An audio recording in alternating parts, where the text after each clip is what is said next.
पुलिसखौ खबर होनाङा होननानै बुंदोंमोन ना सन्जिब मानो खबर होखो बेबायदि सिचुवेसनावलाय बाजै पुलिसखौ खबर होआबालाय माथो राहा दंबावो राहाया गैयाबाबोथ' माबा मोनसे जागौमोन ना आं न'खरनि बाथ्रा न'खरावनो दोननो गोसो दंमोन बेबायदि खाथि खाला बेफोरखौ बयखौबो मिथिहोनो गोसो गैयामोन आङो दा पुलिसा मिथिनायनि उनाव पुलिसा बेसेबा भेजाल खालायसिगोन दा पुलिसखौथ' मिथिखागौ माबायदि नांथाबबाय थायो बिसोरो नंनायनि नङैनि बाथ्राफोरखौ फोलावजोबगोन ओरैनो न'खराव प्रब्लेमखा आरो आं गेजेराव बेफोर पुलिसखौ सोनो गोसो गैखायामोन हारसिं मानसिबो रावबो गैखाया मायबा खालायनांगौ मायबा टेस्ट खालायनांगौ मायबा डक्टर नायनांगौ बेफोर जोंफोरनो खालायनो हागौमोन ना पुलिसखौलाय गेजेराव मानो लाबोनांगौ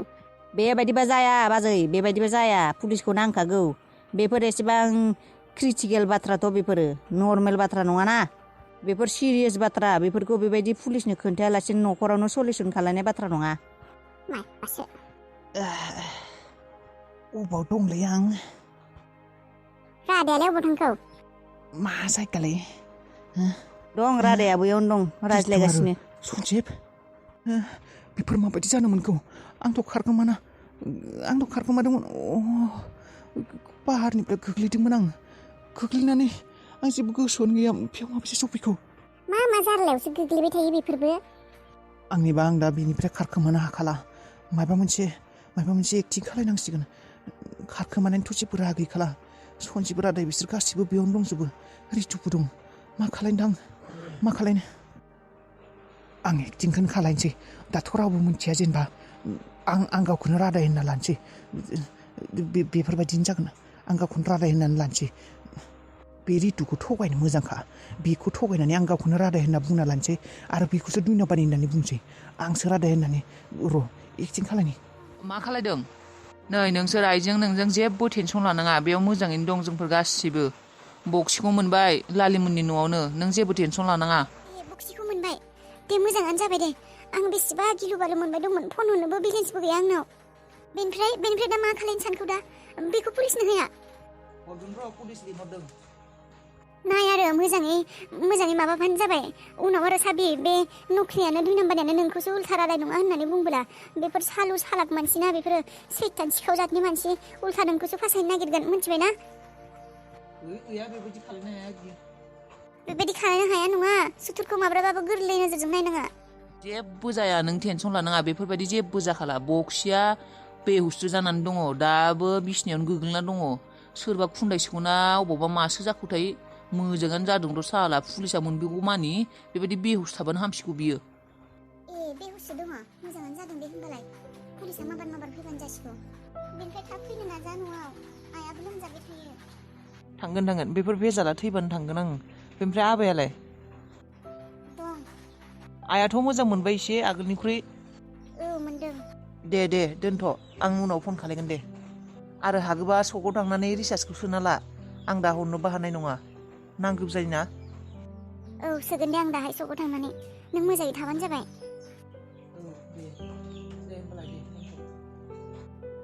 दे माबा जागोन दा माबार पुलिसा हमनानै बिसोरखौ जेलाव लाना थांबानो जासिगौ दायनिगिरिफोरा मोननांगौ बायदि थाब साजा मोनबानो जासिगौ रितु दासो सिरि मोनबायना नोङो आंखौ रितु होननानै बुंनो फैदों साला दुइ नाम्बारनि नङा रितु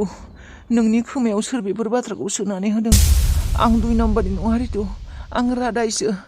रादाय आंखौ बिसोर बुनानै बेबायदि एक्टिं खालायबाय थादों आंसो रादाय आंखौ थगायनो फैदों नोंसोरो आंखौ थगायनो फैदों नोंनि कसम रितु आं नंखाय बुङाखै आरो आंनि फिसानि नंखाय कसम लाया आंनि फिसानि कसम रनिनि कसम आंसो रादाय बे नख्लिसो बे फिसानि कसम जादों बे बिसोर रादाय आं माबायदि मानिना लानांगौ नों रादाय होननानै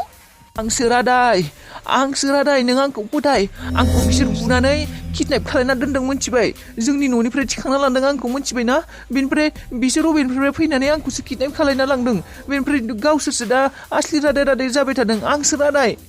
नों बावगारबाय सना नों बावगारबाय जों सानैबो माबायदि मोजां मोनजालायनानै हाबा जादोंमोन नोंसिनि आगैया माबायदि बेबायदि बेफोरखौ आं खिन्थाबावनांगोन नामा मा जानायमोन जोंफोर सानैनि गेजेराव मा जालांदोंमोन नोंसिनि न'खरा नोंसिनि बाबाया नोंसिनि आगैया माबायदि बे संसारनिफ्राय गोमालांदोंमोन बेफोरखौ आं बावजोबनांगौ बेफोरखौ आंसो मिथिगौ आं आसलि रादायासो मिथिगौ बेफोरखौलाय बे दुइ नाम्बारि जाब्ला माबायदि मिथिगौमोन ना बेसो आंनि रादाय बिसोर आंखौ थगायदोंसो नामा नङा दे नों आंखौ थगायदों नोंखौ बक्सि होननानैसो बुंदों बिसोरो नों सार्जारि खालायदों बक्सि नों बक्सिसो बिनो खिन्थाजोबमारबाय थारमाने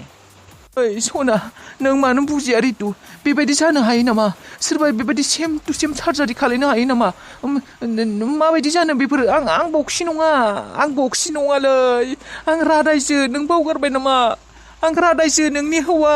आंहा सासे हिन्जावबो दंबावो सुदेम गामियाव आइ दङ आरो आंहा फिसालाबो दं सासे गुथाल बेफोर बाथ्राखौलाय बक्सियाबो मिथिगौ बिसोरलाय माथो बुंदों नों बक्सिसो होननानै बक्सियाथ' मिथिखागौना बेफोरखौ नङालै सना आं मानो बक्सि जानो आं रादाय नों निजेनि गावनि हौवाखौ सिनायला नामा आं जेबो हमनो हाला खर'सो गाज्रि जाजोबसिगोन आंना सोर मा रितु आंखौ फोथाय बिसोर नोंखौ थगायदों बे सन्जिबाबो फैसा जाग्रासो बियो बै सासे 2 नाम्बारिजों लोगो नांनानै फैसा होगोन होननानै बियो सन्जिबखौबो लोगो होदों नोंनि सम्पतिखौ लानो नागिरदों बिसोरो रादाय जाफ्लानानै नों मानो बुजियाखै आं माखौ फोथायनो दा सोरखौ फोथायनो आङो आंखौ माबार लानानै थौ बिसोर नङाबा नोंनि असलि रादायखौ पुलिसनोसो हरगोन मिथिबाय बेनिफ्राय नों उनाव फस्थायबाय थाबानो जाबाय नकलि रादायजों थानानै आंसो असलि आंखौ बिसोर बुथारनो नाजानो नागिरदों बिसोर पुलिसनो होननानै अराय समनि थाखाय गावसोर धोन सम्पतिखौ लानानै गावसोर न'आव थानो नागिरदों नोंखौबो होखारहरगोन बिसोरो मिथिबाय आंसो नोंनि हौवा आंसो थौ आंखौ अबावबा लानानै थौदो बे नकलि रादायखौ हमबायनो औ मोनबाय लालिया मोनदोंनो लालि औ बावबाय नोङो बै बिहारि हिन्जावा बे गांगुरगुरा खानाय गुसुङा बिनो रादाय साननानै बे 2 नाम्बारिखौनो थिखांना लांबाय आरो गावसिनियाव रादाय साननानै एक्सिडेन्ट जादों होननानै लाना थांदों बे सिरिया मोजाङानो खालायबाय दे बियो बेबायदि जादों खोथाया मोनदों साला बे फाफि मानसिफोरना बिदिनो जानांगौ बांद्राय मानसिखौ थगायब्ला पापा बारा जाबोला इसोरा गावबा गावनो बिसोरखौ हमजा होखायो बिसोरखौबो खैफोदाव खोख्लैहोखायो मोनबाय बियो सालाया दालाय माथो खालामदोंनो पुलिसा हमना लांबाय पुलिसनो खबर होआखैनो पुलिसखौ खबर होदोंनो फैथ'वाखै होनना बुंदोंमोन दाहाय फन खालायगोन र' आंनाव बेलेन्सबो गैयाना रिसार्ज होनो थांनांगोन सकआव दे जायखिजाया दायनिगिरिया साजा मोनबानो जासिगौ आरो पुलिसफोरा माबार हमनानै थाल्ला खालायबानो जासिगौ बेफोरबायदि खोनाफेरि जाफेरि घटना बेफोरबो मानसिफ्राबो मा सानना मा खालायलाबायो खामानि मावैनो जानांगौ मा बेफोरखौलाय जानला मानला जाथोनो मावफेरि खोनाफेरि खामानिफोरखौ मावलाबायो बेबायदिनो आरो मानसि जाथिफोरा मदलबि जाखायो सोरबायासो मोजां बांसिनानो गाज्रिसो माबायदि मानसि बेफोरलाय फैसाखौल' सिनायग्रा दाना बिदिनो आयै मानसिफोरा बांसिन बेबायदिनो जालांबाय फैसाखौल'सो सिनायखायो फैसा सम्पति नोंहा फैसा गैयाबा सम्पति गैयाबा मानसिखौबो सिनायखालाबो नंगौथ' आरो बाजियालाय मा एसे अख्रालै बेबायदिनो बियो बुजिनो नागिरखाया एसेबो पुलिसा माबार फैबानो जासिगौ मा होननानै खिन्थाहरनाय एड्रेसखौ मोजाङैनो खिन्थादोंमोन ना खिन्थादों मोजाङैनो खिन्थादों अरे तुम लोग यहाँ पे बातें कर रहे हो उस बेरुपिया को होश आ गया है क्या होश आ गया हाँ जल्दी से आओ थौ माबोरै खारखोमा नागिरगोन बियो रितु आंखौ बासाय आंसो नोंनि हौवा रितु आंखौ बासाय बिसोर नोंखौ फुस्लायगासिनो रितु नों बिसोरनि बाथ्रायाव दा फै रितु नों बिसोरनि जेयाव दा गोग्लै रितु सैमा नोंनि एक्टिंआ खामानि फैया बेयाव नोंनि एक्टिंआ खामानि फैया बयबो मिथिगौ नोङो रादाय नङा होननानै गोदोंलै बेखौ मा नायबाय थादों सैमा बुन्दाखौ नोंखौ बासायनो बेयाव रावबो फैया नोंखौ दिनै पुलिसा हमना लांखागोन जों पुलिसखौ फन खालायखाबाय मिथिबाय नों बेफोर एक्टिंखौ खालायना जेबो लाब गैला रितु नों आंखौ खोनासङाखै मानो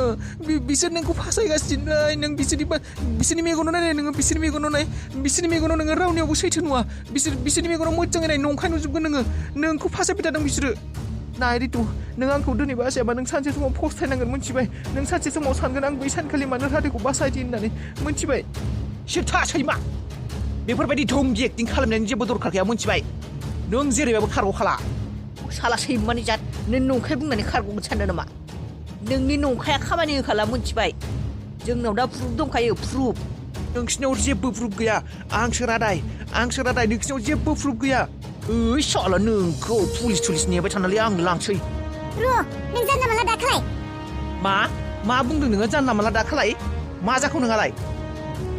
आं नोंसोरखौ रावखौबो फोथायनो हाला मा सैथो मा नंखाय आं जेबो फोथायनो हाला रावखौबो मा नोंबो बेबायदिसो बुंबाय औ रितु नों बिसोरनि बाथ्रायाव दा फै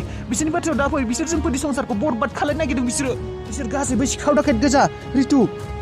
बिसोर आंखौ किडनेपबो खालायदोंमोन नोंनो साना ना रितु मोजां मानसिया बेबायदि किडनेप खालायो नामा मानो किडनेप खालायनो बिसोरसो नख्लि बेनिखायनो आंखौ आसलिखौ किडनेप खालायदोंमोन सिदा सैमा बेबायदि बुला बुसि दा खालाय नोंसोरो रितु नों आंखौसो बेबायदि खालायदों नों बे 2 नाम्बारजोंसो लोगो जाबाय थादों हो नों बेखौसो सैथो सानदों आंखौ सैथो सानाखै सिथा नोंसोरो नोंसोरखौ रावखौबो फोथायनो हाला अरे क्या हो गया अभी तक पुलिस भी नहीं आया यहाँ तो झगड़ा बढ़ ही रहा है नोंबो रादाय बायदि समान नुनायाव बयबो रादाय बायदि नुनायाव आं सोरखौ फोथायनांगौ सोर रादाय आं मा मिथिगौ जेबो मिथिला आं रावखौबो फोथायला पुलिसा फैब्लाथाय गावबा गाव खामानिखौ मावथोंसै सोर रादाय सोर मा आं जेबो मिथिला आंनाव जेबो सोंनाला रावबो पुलिस हाँ अच्छा हुआ पुलिस आ गया क्या हो रहा है यहाँ पे क्यों कॉल किया था प्रॉब्लम क्या है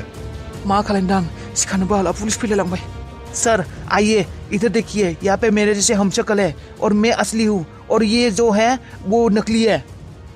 क्या हमशक्ल क्या नकली है कुछ समझ में नहीं आ रहा मेरे को सर आप उधर देखिए उधर वो 2 नंबर ही है मेरा हमशक्ल मैं राधा हूँ मेरा नाम राधा है और वो बॉक्सी है उसने सर्जरी करके 2 नंबर का मतलब मेरे जैसा फेस लगाया है अरे ये क्या है ये तो सच में हमशक्ल है सर मेरी हेल्प कीजिए सर ये 2 नंबर ही है इसने मुझे किडनैप किया था ये असली राधा नहीं है मैं असली राधा हूँ उसने मुझे किडनैप करके बहुत मारा सर मुझे मार डालने की कोशिश की अरे ये तो बहुत ही कंफ्यूजन है ऐसा तो नहीं होगा अभी हम तो कुछ देख के नहीं बता सकता कि कौन असली है कौन नकली है इसके लिए डीएनए टेस्ट करना पड़ेगा और तुम दोनों को लॉकअप में डाल दूंगा मैं अब ऐसे कैसे हम दोनों को लॉकअप में डाल सकते हैं मतलब मुझे कैसे डाल सकते हैं मैं असली हूँ और वो वाला नकली है आप मुझे लॉकअप में नहीं डाल सकते पुलिस को क्या करना है और क्या नहीं ये समझाने की जरूरत नहीं है हमें कैसे पता कौन असली है इसलिए दोनों को लॉकअप में रहना पड़ेगा